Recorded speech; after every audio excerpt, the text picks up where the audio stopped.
Hello, everybody, and welcome to the Crypto Hipster Podcast. This is your host, Jamil Hassan, the Crypto Hipster, where I interview founders, entrepreneurs, executives, thought leaders, amazing guests all around the world in crypto and blockchain. And today I have a repeat guest. I interviewed this man less than a year ago. It was a fascinating conversation. I ask everybody to tune into the first one and to this one.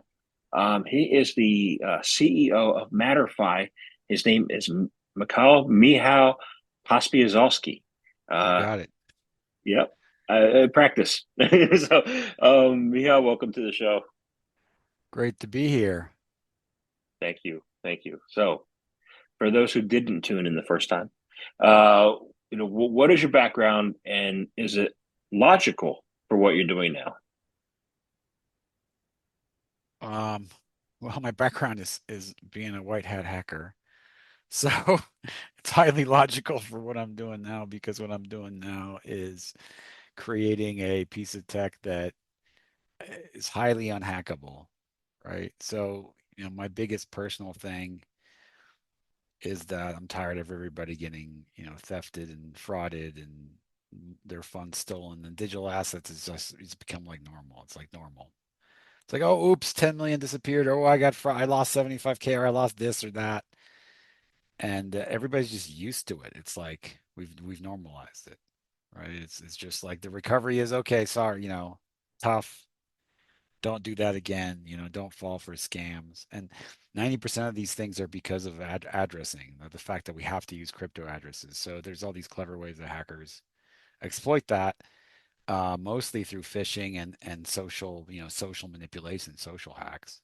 Um, and they convince users to sign, assets over to the attacker's address instead of the address that they think that they're going with. So that's what we fixed at Matterify. We fixed that whole problem where there's you can use crypto all day long, or there's no more addresses. You don't have to deal with them at all. So, and the addresses are private because there's been other solutions where like, you can use a name, but then everybody knows how much money you have, which is a whole nother problem. So, with the increased rise of, people getting, physically assaulted, kidnapped, threatened, etc., because, they know the attackers know they have crypto, it has to be private. It's like a safety issue. It cannot not be private, If you got big bags and, those are attached to a name, that's your, EID, your great chance you're going to be in trouble. So, I mean, yeah. So my background is white hat hacking and breaking kind of into everything, slot machines and airliners and websites, and I wrote an Intel system for the U.S. Navy. So I've done a lot in the security space, and this is my answer to like, F you hackers. I like that FU hackers comment because I got hacked for 40K in August, you know, and I'm like, I thought, it's an interesting case and I don't want to bore you with it, but it was, Well, tell me. I mean, I'm pretty sure I know what the story is, but I'm always down to hear more. Um, I used, okay. I mean, I used Edu Wallet since 2017. And then one day, I read an article that I had Ocean, I had Unibright in there. And I read an article that Ocean was merging. So I said, oh, it's a good time for me to kick it out and sell it. So I tried to restore my wallet, which I had done for years. And Apple had not had taken it off the Apple Store and then not allowed me access to it anymore. So my funds are frozen there. So I go to the police. I say, "Hey, my funds are frozen." And they said, "Oh, here's a website. That it seemed like the eDo website, but it wasn't. It was a phishing site." yeah. So my seed phrase didn't work, and any other wallet like Trust Wallet didn't work. So what they did was that seed phrase wasn't an Ethereum decentralized seed phrase, which I thought it was.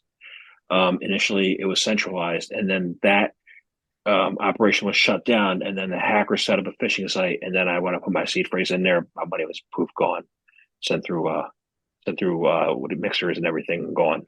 So Okay. Classic phishing.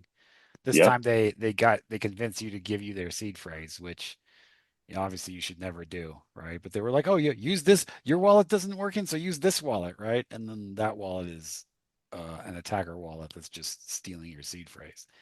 Yep. So yeah, I mean, obviously, like, the way we're fixing that is making it so that every project has a custom wallet. It can be in the iOS store, it's not banned, it's just a legit wallet. Um, and everybody knows to use that wallet, which won't steal your seed phrase. So yeah, I'm sorry. Sorry to hear that. So It's that's all my right. story for this week. Like last week, it was like a friend around 75. And then in the news, you see really big ones, like the ones where like somebody lost 40, 50, 75. They don't make the news. Like there was a last week there was a guy on Twitter that said he lost 2.5 million in assets off his Trezor or his ledger. I think it was his Trezor. Um, and the allegation was that he transferred the money a couple of years ago via phishing to some address. And again, that's the problem we solve. So, and then on the custody side, you also have these endless problems where, oh, oops, so the exchange lost 200 million. That like happens once a month or once every 2 months. And we believe we've solved that here as well. So yeah, I mean, the theft and fraud have to stop. It really is just crushing every yes, digital assets are great. They are the future. Now we have an administration coming in that looks like, they're all about it, right? Which is just going to make the fraud worse unless the tech catches up. And that's what I'm here to, deliver, which is why like our tech is available by API, by white label, like whatever form you want it in, I have it ready for you. So, so yeah, I hope I answered your question. You did. You did. And what I wanted to find out also, since the last time we spoke, you have had some very important updates in Matterfy. What are they specifically? Well, when did we speak last? Do you recall? Because I remember we talked, but how long has it been? Was it 8 months? I think Eight maybe it's months? eight months now, 8 or 9 months. Yeah, so Swiss Fortress, the wallet, which was in early beta back then, now is in late beta, is going to go into production in Q3, sorry, Q1 25. We're doing a token raise there. We're in private round one. And I can't say it probably till the first week of January, but we have like the biggest KOLs on the planet all, on board this launch. It's going to be one of the bigger token launches of 25. We're going to have we're already getting in the process of getting listed on an exchange, like a pretty major centralized exchange that we're targeting for May. We're doing a $10 million token raise there. Um, and so that's super exciting because that's going to be the first production deployment of all this secure send to name tech that I'm talking about. That wallet supports Ethereum, Bitcoin, all the Bitcoin sort of derivatives majors, so like Litecoin, eCash, Dash, BCH. Um, we also got Ethereum and Casper in there. We're going to be adding Polygon, and we're going to be adding Solana, a lot of these other projects that are pretty significant. Cardano almost certainly is going to be in that wallet as well. But at launch, it's going to be Ethereum plus all the Bitcoin plus ERC20s. And so that's really exciting. And then Matterfy completed its first two rounds of funding in this. Well, the first one was 3 years ago, but the second round was completed over the summer. So we raised almost $5 million total, and now we're in our Series A, and we started to collect the beginning of the Series A funds at 100 million pre-valuation. And then we continue our deployment of our enterprise clients, which I can't mention yet because that information is not public. But there's some really big clients that are, household names essentially that are going to be using our tech, which is fantastic. So, I'm very proud of the team's progress in that regard. Awesome. Awesome. So I saw this, and I don't want to know it. I don't know what it means. I want to find out. Rhetorical future. What is the rhetorical future of AI for crypto transactions? Rhetorical future. I don't know what that specifically refers to. Yeah, I saw it. I was like, what does it mean? What is the future of AI for crypto? Like I mean, people I say wouldn't it. call like the rhetoric. That's a silly phrasing. I think the question's valid. The phrasing's a little, I don't know who put that out there, but that's yeah, that's a little silly. So one of the things that we developed is an AI agent that runs on top of the crypto wallets, right? And it's an autonomous agent that runs on your local machine. So the thing controlling your wallet is not controlled by the cloud. It's not, doing things or being told to do things by the cloud. It it's it's an autonomous agent, and the only person it'll listen to send or receive or do transactions is you, the user. And that's really cool because now you can chat to it as if it's a chat bot, right? But we wrote our own what's called a model context protocol server, and that runs locally. And then our local AI, which is pretty intelligent, now has these 70 tools, and it can call out to Chat GPT and OpenAI and well, OpenAI is Chat GPT and Claude and check the news and get all this intel. So you can ask it things like, hey, what token is hot right now? How should I get it? And then because of the send to name tech, so since we talked last, like we didn't talk about AI, I don't think at all last time, right? So, and that's because we were working on our AI stuff sort of in stealth mode. Um, the send to name that we have solves this huge problem for AI, namely how do you prevent the robots from being targets, right, for theft and fraud? Because right now, if a robot's in transacting for you, then it's getting its addresses from somewhere, right? So there's some centralized authority or like an unprivate, decentralized authority, like Unstoppable, that's saying a robot, Michal's robot, this is his Ethereum address, this is his BTC address. And what happens is now that the end users, you know, everybody can see how much money a robot has, right? And what it's doing. So humongous problem, right? Because the robot's not going to get on Telegram and be like, bro, what's your receive address? It would have to be incredibly intelligent to do that. It would have to be human level to do that. And, even then it's like, that's how people get fished. That's how you get fished, right? Oh, go to this website. This is a great deal.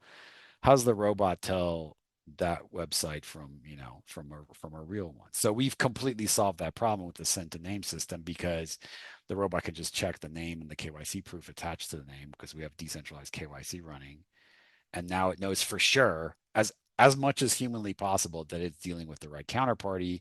And if it's providing its name to the counterparty and that counterparty sends it money, the counterparty does not know how much money the robot has. So it not only is secures the transactions from the point of view of money going out from the robot, but also the money going into the robot. So it's private both ways, and it's as strong as it can be in terms of identity, yet it's still an on-chain transaction. Because if you recall, like what our system does is it doesn't we don't modify any of the chains we don't modify Bitcoin to have all this work. It's just that our wallet knows how to compute the counterparty's receive address automatically, right? And it computes a unique one that's on their curve that's unique to just the sender and the receiver. Only the sender and receiver know. If somebody else sends that same person, it's going to go to a different address on that recipient's curve. Because recall, if you have a seed, you don't just have a single seed with a single, master public private key. There is a master public private key, but then there's a derivation algorithm where essentially you have a curve that's defined in, two-dimensional space, this mathematical curve, and you can have an incredibly large amount of keys on that key space. So what we do is our algorithm lets the sender compute the recipient's receive address on the curve, and then lets the recipient find that address on their curve as well in an efficient way.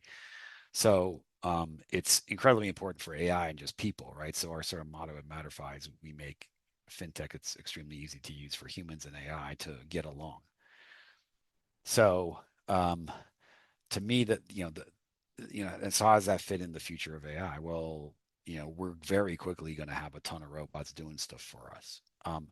But if we don't have the security infra, then we're going to be screwed, right? So we're going to be releasing our AI stuff initially completely cost free.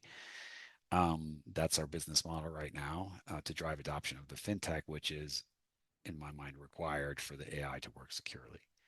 But the AI is just super cool. I'll be able to share that with you in January. It's very nearly baked.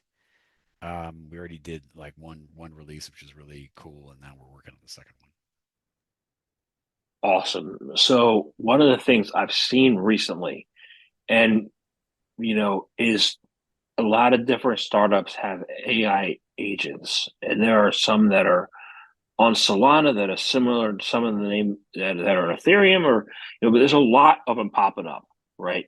Yep. Eh, What do people need to watch out for when it comes to hacking and phishing and fraud, and why do you guys have an optimal solution, whereas some of those, are just like name plays? I mean, what's the difference between, say, us and Unstoppable? Is that what the question is? I didn't necessarily mean unstoppable, but yeah, between you and some others, of these Oh, so you new. got Unstoppable, ENS, Friend.Tech, MasterCard system, the Proton sent to name. So they're all variants of one of two things. So like the Proton Bitcoin sent to email, like you generate addresses inside your wallet, you give those addresses to the Proton centralized authority, and then it hands them out to people. So you still don't know if the address you're being handed is actually the right address. Like there's no computation, like there's no decentralized computation that does that. Same thing with the system, the Fireblocks network, right? So Fireblocks network is essentially names mapped to receive addresses for various custody systems and custody wallets. So again, it's static and it's public because for it to function, it has to be public, right? So you can query the system and just get this list of users and their addresses. And the usernames are designed to identify people. Like they are like, Joe Bob at so and so domain.com. So it's like who this belongs to.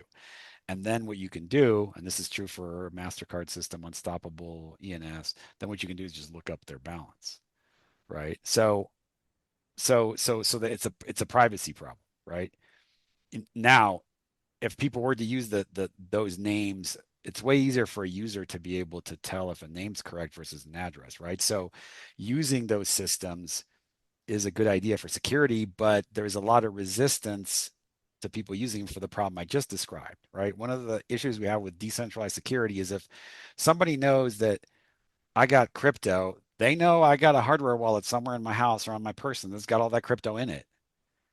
So it's a way easier to rob me than it is to rob Wells Fargo, right? To like rob a bank, you have to commit, a number of really obvious felonies. To rob a person, you're still committing a felony, but it's obviously way easier because I don't have bank level security at my house, right? And neither does anyone else, right? Or if they're traveling, like they're not like Elon and they got a security detail or Trump, right? They're just people. So you've got this problem where both things have to be solved. You have to solve the privacy so no one knows how much money you have, otherwise you're a target. And you have to solve the phishing, meaning you have to be able to tell for sure that the addresses you're interacting with are actually the addresses of the intended party, right? And so that's what we fix. That's what I was just describing that whole solution for since we started. I like it. I like it. I wish I had your solution before August.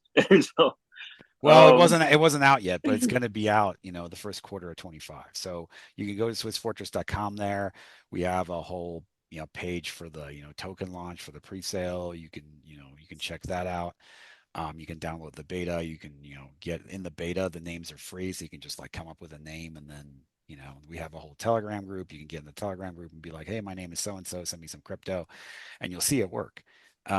So there's obviously a lot of, I think our exit's going to be we're going to get acquired by, some big play that really finds this useful. Elon X.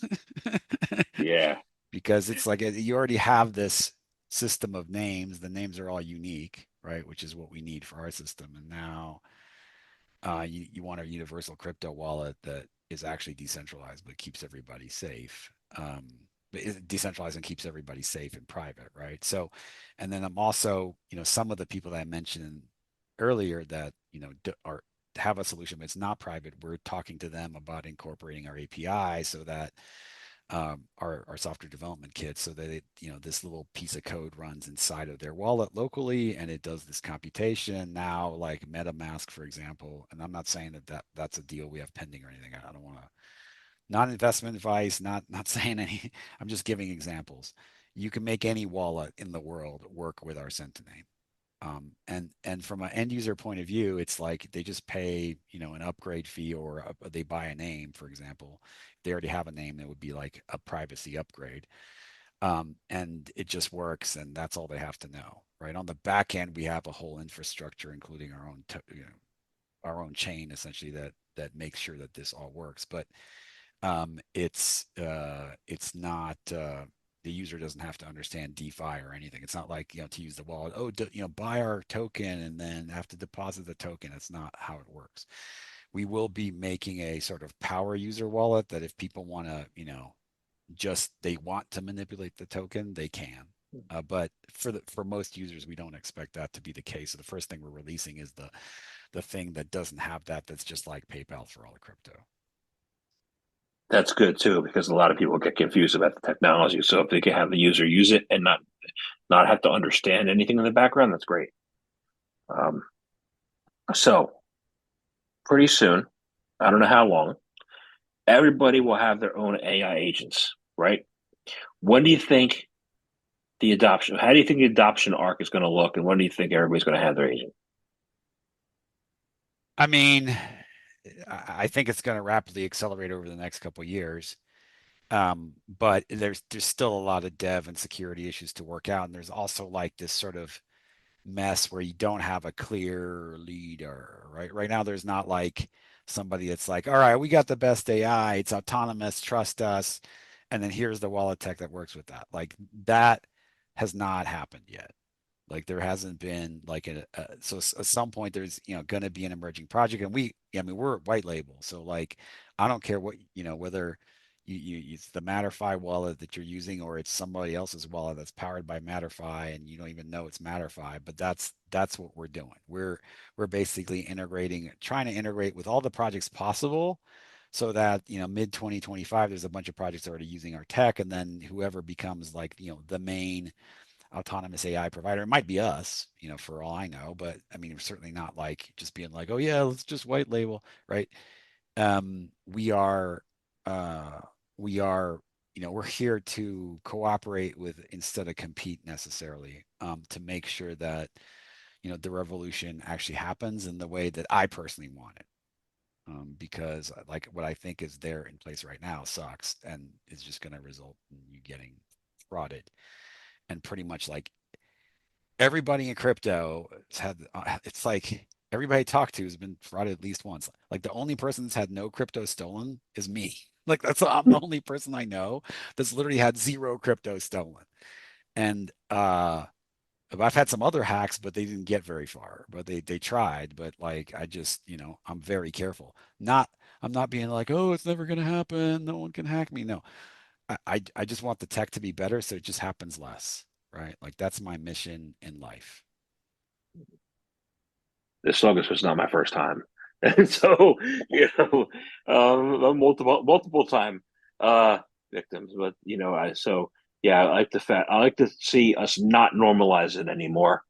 Um, and speaking about that, how do you see this AI improvement, the security improvement, AI agent sector impacting the growth of the crypto market? I mean, AI is going to drive crypto even more. I mean, particularly if like, we get to see our like, hey, here's an autonomous chatbot. You can talk to it and how you can use crypto. Hey, you can just ask the chatbot, hey, I want to stake some, Solana, or which Solana token is the hot stuff right now, right? Like that is going to massively scale adoption. But again, for that to happen, you pretty much have to use our tech. And I don't want to be like, our tech's the only answer, but seriously, it is. Like, I don't know anybody else that solved this problem. And the feedback I get from other people that are big in the space, and I don't want to mention names, but some really huge people, like Michael Turpin's one of our advisors and investors, like that's a name I can mention, 100% behind the project because no one has solved this problem. Like everybody, like no one knows how to automate, generation of counterparty receive addresses in a private and secure way that's decentralized. and we do. And so that, like, when you got a wallet, we have multiple financial agents, and you have a robot like walking around buying groceries, it's going to need a wallet, right? So, I mean, uh, I think if done properly, the AI will, massively accelerate everything. If done improperly, it'll crash and burn and result in a bunch of theft, fraud, and scandal. So the world's going to learn one way or another, and somebody's going to emerge, whether that's, us or not, that's going to have the answer to the security problem. Because if you don't have the answer to the security problem, automating everything is just going to result in automated theft as opposed to automated gains, right? So, yeah, that's my answer. Michael Tarpon, he, he was sim hacked, you know. Yes, he was. That's one of the reasons he invested in us. Yeah, that's what I was going to say. I was going to say. I I mean, think his you're his sim hack's fairly, fairly well known. I mean, his sim hack was that they got a bunch of his email, and then there was a seed phrase somehow in email, something like that, if I recall correctly, and then they basically stole some crypto that way. So like our tech wouldn't fix that. But it like what our tech does fix it, if you're storing seed phrases in email, you're, that's a that's a problem, right? And but this was like, long time ago. This was like 5, 6 years ago. And I'm not like 100% up on the story. I read it like maybe 3 months ago, like what happened there. But the sim hack, with our system is the sim hack with our system is that there is a in our wallet. So say your phone was sim hacked, right? The reason people want to sim hack your phone is because they want to steal your credentials and reset them, right? So what they want to do is like now they've hijacked your phone. So now they want to go to Coinbase and hit reset password, right? And now the phone gets the password reset link, the attacker's phone, and now they, can reset the password and withdraw the crypto. That's the classic sim hack. That's how most people lost money with sim hacks. It wasn't what happened to Michael Turpin. The classic way is your phone got SIM hacked and then some credentials were reset. Now, the way our system prevents that is our custody system does not require username and password at all. It just works with the keys, the private keys, both on and off chain. So there is no password to reset at all.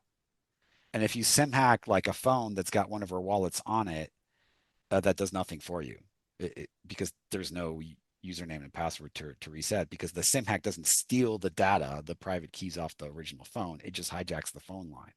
And the only way you can hijack the phone line as an attacker and make that good for you is by exploiting 2FA, a phone, 2FA to be able to reset a password, right?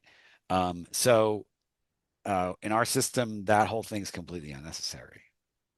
So that SIM hacks don't work in our system. If an enterprise deploys our custody system and our wallets to their end users, SIM hacks are now impossible. They do nothing. I mean, they're not impossible, but they just do nothing.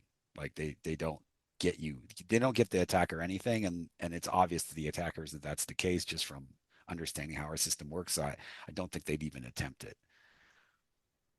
That's good. That's good. So AI agents, say people are using these AI agents in crypto to trade, right? So, Mhm. and everybody has access to an agent, and everybody's using an agent to trade. Um, doesn't that remove competition, and how does that impact the price discovery and the market making? Well, Um, okay, so yeah, so let me answer that question, right? So, like the difference between, so say you've got a centralized AI agent, right? And that centralized AI agent sort of sharing its strategies with everybody, that would quickly fail. So what you have to have is you have to have fintech prompt secrecy, essentially. You have to have an autonomous agent running locally, and what you tell that agent to do is your business and no one else knows. Right. So that's how you solve that problem because what you don't. So what we're doing is we're going to be releasing a sort of a library of prompts that people can get started with, but ultimately people are going to develop their own prompts. We're not going to be handing out prompts that are financial advice, right? We're not going to be saying like, oh, run this thing because they'll make you money, because that would create all sorts of, regulatory problems as well. It's like, hey, Miha, you made a robot that, lost me money, right? So our goal is to make a robot that just understands your instructions exactly and does not mess them up.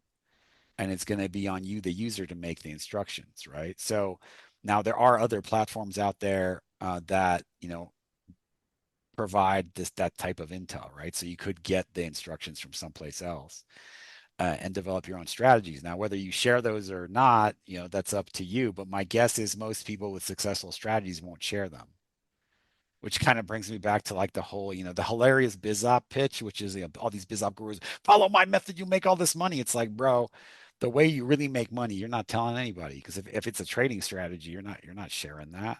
Like, because they're always limited, Like you can give people general advice on like, okay, well, these are the general patterns and trends and like basics you should learn, right? But like if there is an algo that's making you money, then why not 10x leverage it and not tell anybody? or 100x. Yeah. Interesting. So I could tell my localized agent, say, for example, let's use Litecoin to Bitcoin ratio.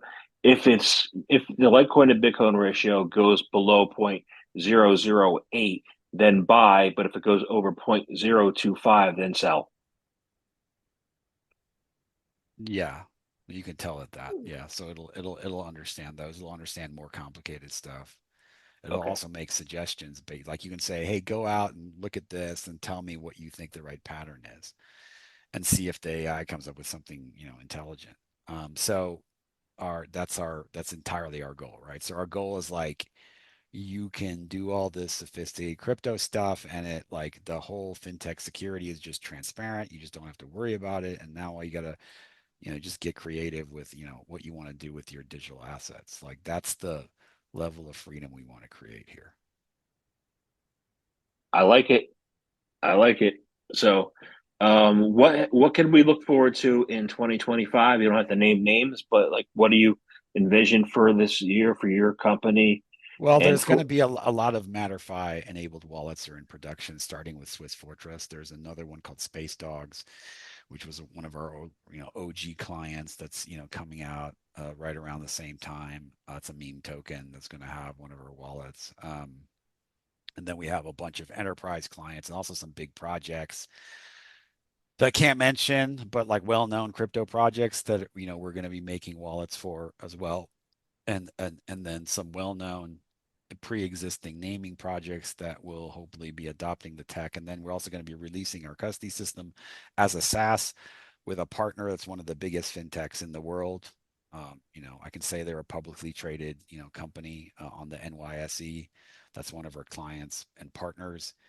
Um, and those guys, we will be doing a big launch to sort of, I would say unseat Fireblocks or at least create competition for Fireblocks with our, way, way, way more secure infra. So that, and then we can anticipate the sex listing of the Fortress coin out of Switzerland around May.